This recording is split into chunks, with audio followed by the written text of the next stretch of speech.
ঈদের আনন্দঘন ছুটির রেশ কাটতে না কাটতেই দেশের লাখো সরকারি চাকরিজীবীর জন্য এক অভাবনীয় এবং বহুল প্রতীক্ষিত সুখবর নিয়ে এসেছে নবনির্বাচিত সরকার।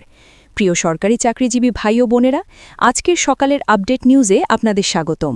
যারা আমাদের চ্যানেলে নতুন তারা এখনই চ্যানেলটি সাবস্ক্রাইব করুন।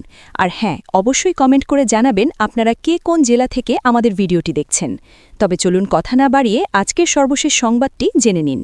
দীর্ঘ প্রতীক্ষার অবসান ঘটিয়ে এবং সকল জল্পনা-কল্পনার জাল ছিন্ন করে ঈদের পরপরই আনুষ্ঠানিকভাবে কার্যকর হতে যাচ্ছে বহুল আলোচিত নবম জাতীয় বেতন স্কেল। সবচেয়ে বড় চমক হিসেবে দীর্ঘ ১১ বছরের পুঞ্জীভূত বঞ্চনার অবসান ঘটিয়ে সরকারি কর্মচারীদের জন্য ১৫টি গ্রেডের পূর্ণাঙ্গ তালিকা এবং ১:৫ হারে বেতন বৃদ্ধির চূড়ান্ত সিদ্ধান্ত গ্রহণ করা হয়েছে। এই যুগান্তকারী সিদ্ধান্তের পেছনে সবচেয়ে বড় এবং নিষ্পত্তিমূলক ভূমিকা পালন করেছেন দেশের অন্যতম শীর্ষ রাজনৈতিক ব্যক্তিত্ব তারেক রহমান। তার প্রবল সদিচ্ছা, প্রত্যক্ষ নির্দেশনা এবং দূরদর্শী নেতৃত্বের ফলেই সরকারি চাকরিজীবীদের দীর্ঘদিনের এই প্রাণের দাবি আজ আলোর মুখ দেখতে যাচ্ছে। এই খবরে দেশজুড়ে থাকা ২২ লক্ষ সরকারি চাকরিজীবী এবং তাদের পরিবারের সদস্যদের মধ্যে এক অভূতপূর্ব আনন্দ এবং স্বস্তির বন্যা বয়ে যাচ্ছে।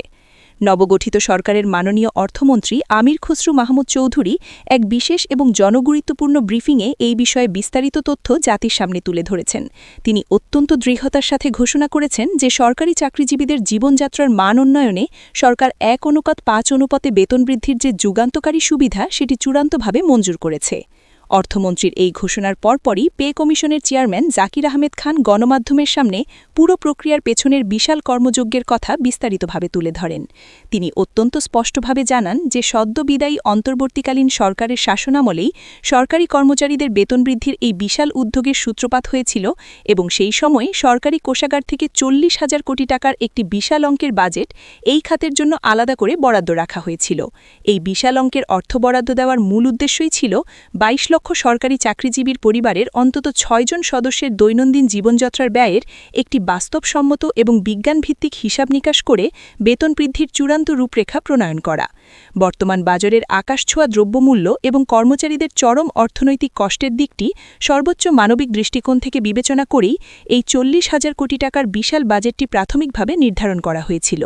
পে কমিশনের অন্যান্য সিনিয়র সদস্যরাও এই বিষয়ে তাদের গুরুত্বপূর্ণ এবং সুচিন্তিত মতামত ব্যক্ত করেছেন। তারা অত্যন্ত জোরালো ভাষায় বলেছেন যে বাংলাদেশের ২২ লক্ষ সরকারি চাকরিজীবী দীর্ঘ ১ দশকেরও বেশি সময় ধরে যে সীমাহীন আর্থিক বৈষম্য এবং বঞ্চনার শিকার হয়েছেন, এই নতুন পে স্কেল বাস্তবায়নের মাধ্যমে তাদের সেই সকল হারানো অধিকার এবং সম্মান পরিপূর্ণভাবে ফিরিয়ে দেওয়াই হবে নবনির্বাচিত সরকারের সবচেয়ে গুরুত্বপূর্ণ দায়িত্ব এবং প্রধান লক্ষ্য। তবে এই বাস্তবায়ন প্রক্রিয়ার পথে বেশ কিছু জটিলতা এবং চ্যালেঞ্জও ছিল।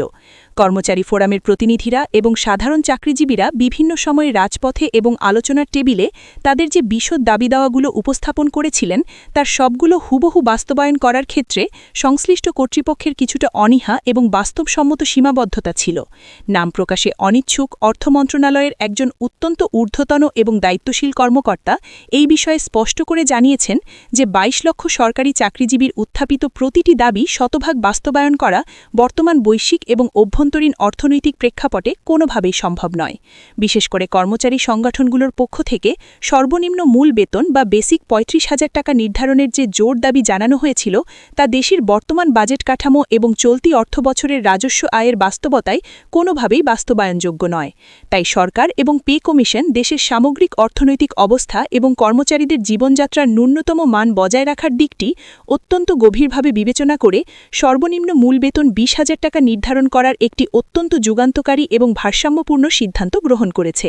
এই ২০,০০০ টাকা ন্যূনতম বেসিক ধরেই এখন পূর্ণাঙ্গ বেতন স্কেল কার্যকরের চূড়ান্ত ঘোষণা প্রদান করা হবে। ইতিমধ্যেই রাজনৈতিক শীর্ষ নেতৃত্ব, বিশেষ করে তারেক রহমানের সরাসরি এবং সুনির্দিষ্ট নির্দেশ মোতাবেক ১:৫ হারে বেতন বৃদ্ধির এই চূড়ান্ত সুপারিশটি সরকারের সর্বোচ্চ পর্যায় থেকে অনুমোদিত হয়েছে।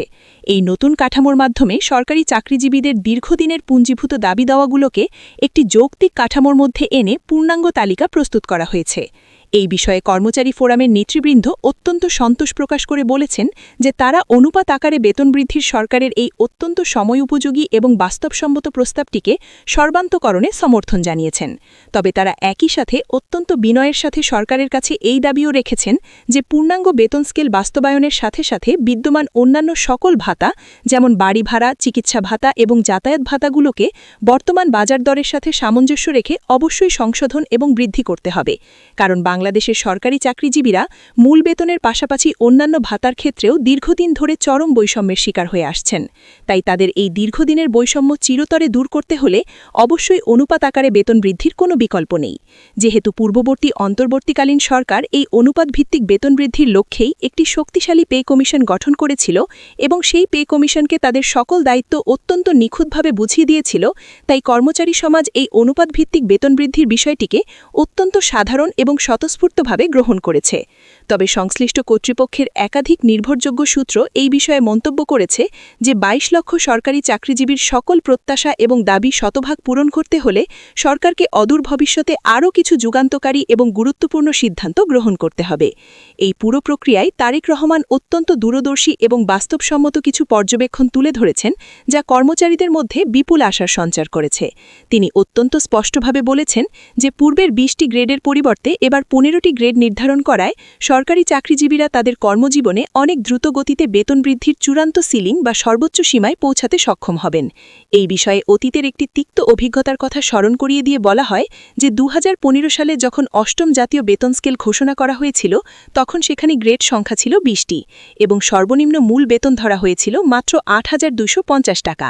সেই সেকেলে এবং ত্রুটিপূর্ণ কাঠামোতে একজন কর্মচারী তার গ্রেডের সর্বোচ্চ ধাপে বা সিলিংয়ে পৌঁছাতে বছরের পর বছর ব্যাপক সময়ের প্রয়োজন হতো, যা ছিল অত্যন্ত হতাশাজনক। কিন্তু বর্তমান সরকার সেই ত্রুটিগুলো চিহ্নিত করে গ্রেড সংখ্যা কমিয়ে আনার যে যুগান্তকারী সিদ্ধান্ত নিয়েছে তার ফলে এখন আর কোনো অহেতুক সময়ক্ষেপণ হবে না এবং প্রতিটি কর্মচারী তার কর্মজীবনে অত্যন্ত দ্রুততার সাথে সর্বোচ্চ বেতনের সীমায় পৌঁছাতে পারবেন। এর পাশাপাশি সরকারি চাকরিজীবীদের বাৎসরিক বেতন বৃদ্ধিতে বা ইনক্রিমেন্ট যুক্ত হওয়ার ক্ষেত্রেও ভবিষ্যতে আর কোনো ধরনের আমলাতান্ত্রিক জটিলতা বা অনাকাঙ্ক্ষিত বিলম্ব তৈরি হবে না। তারেক রহমান ব্যক্তিগতভাবে এই বিষয়টি অত্যন্ত গভীরভাবে এবং জোরালোভাবে পর্যবেক্ষণ করছেন এবং তিনি এই বিষয়ে সংশ্লিষ্ট সকল মন্ত্রণালয়কে কঠোর দিক নির্দেশনা প্রদান করেছেন। তিনি তার বক্তব্যে অত্যন্ত আক্ষেপের সাথে স্মরণ করিয়ে দেন যে বাংলাদেশের এই নিরলস পরিশ্রমী সরকারি চাকরিজীবীরা গত দীর্ঘ ১১ বছর ধরে একটি নতুন পে স্কেলের সুবিধা এবং বেতন বৃদ্ধির ন্যায্য অধিকার থেকে সম্পূর্ণভাবে বঞ্চিত হয়ে আছেন। ২০২০ এবং ২০২৫ সালে বেতন বৃদ্ধির নতুন কাঠামোর জন্য সুস্পষ্ট ডেডলাইন বা সময়সীমা নির্ধারিত থাকা সত্ত্বেও পূর্ববর্তী সরকারগুলোর চরম সদিচ্ছার অভাব এবং বিভিন্ন আমলাতান্ত্রিক জটিলতার অজুহাতে তা কখনোই বাস্তবায়ন করা হয়নি, যা ছিল এই বিপুল সংখ্যক কর্মচারীর প্রতি এক চরম অন্যায়। ইতিমধ্যেই তারেক রহমান সেই বহুল আলোচিত ৪০,০০০ কোটি টাকার বিশাল বাজেট বরাদ্দের বিষয়ে অত্যন্ত গুরুত্বপূর্ণ এবং স্বস্তিদায়ক কিছু সিদ্ধান্তের কথা দেশবাসীকে জানিয়েছেন। তিনি অত্যন্ত সহজ এবং সাবলীল ভাষায় ব্যাখ্যা করে বলেছেন যে সরকারি চাকরিজীবীদের জন্য রাষ্ট্রীয় কোষাগার থেকে এই বিপুল পরিমাণ বাজেট বরাদ্দ দেওয়ার বিষয়টি সরকারের জন্য অত্যন্ত স্বাভাবিক এবং রুটিন মাফিক একটি প্রক্রিয়া ছিল। বিদায়ী অন্তর্বর্তীকালীন সরকার তাদের মেয়াদকালেই বেতন বৃদ্ধির এই বিশাল কর্মযজ্ঞের জন্য ৪০,০০০ কোটি টাকার একটি সুনির্দিষ্ট বাজেট বরাদ্দ দিয়ে গিয়েছিল। সেই নির্দিষ্ট এবং সংরক্ষিত বাজেট অনুযায়ী নতুন সরকার তাদের বেতন বৃদ্ধির প্রাথমিক হিসাব নিকাশ এবং আনুষাঙ্গিক দাপ্তরিক কাজ অত্যন্ত দ্রুত গতিতে শুরু করেছিল। কিন্তু বৈশ্বিক যুদ্ধ পরিস্থিতি, আন্তর্জাতিক বাজারে জ্বালানি তেলের মূল্য বৃদ্ধি এবং দেশের অভ্যন্তরে সাধারণ মানুষের কষ্ট লাঘবের জন্য বিদ্যুৎ এবং কৃষিসহ বিভিন্ন গুরুত্বপূর্ণ খাতে সরকারকে জরুরি ভিত্তিতে বিপুল পরিমাণ অর্থ ভর্তুকি হিসেবে প্রদান করতে হয়। এই অনাকাঙ্ক্ষিত এবং জরুরি পরিস্থিতি সামাল দিতে গিয়ে সাময়িকভাবে সরকারি চাকরিজীবীদের বেতন বৃদ্ধির জন্য রাখা সেই ৪০,০০০ কোটি টাকার তহবিল থেকে বেশ কিছু আর্থিক ব্যয় মেটানো হয়েছে বলে জানা যায়। তবে এই সাময়িক আর্থিক টানাপোড়েনের খবরটি ছড়িয়ে পড়ার পর যাতে সরকারি চাকরিজীবীদের মনে কোনো ধরনের হতাশা বা বিভ্রান্তি তৈরি না হয় সেজন্য সংশ্লিষ্ট কর্তৃপক্ষ এবং স্বয়ং তারেক রহমান অত্যন্ত জোরালো ভাষায় সবাইকে আশ্বস্ত করেছেন এবং তাদের একেবারেই বিচলিত না হওয়ার জন্য আন্তরিক পরামর্শ দিয়েছেন। ভিডিওটি খুবই জরুরি, তাই দয়া করে সবার সাথে ভিডিওটি শেয়ার করতে ভুলবেন না আর নতুন ভিডিও আপডেট পেতে এখনই চ্যানেলটি সাবস্ক্রাইব করুন।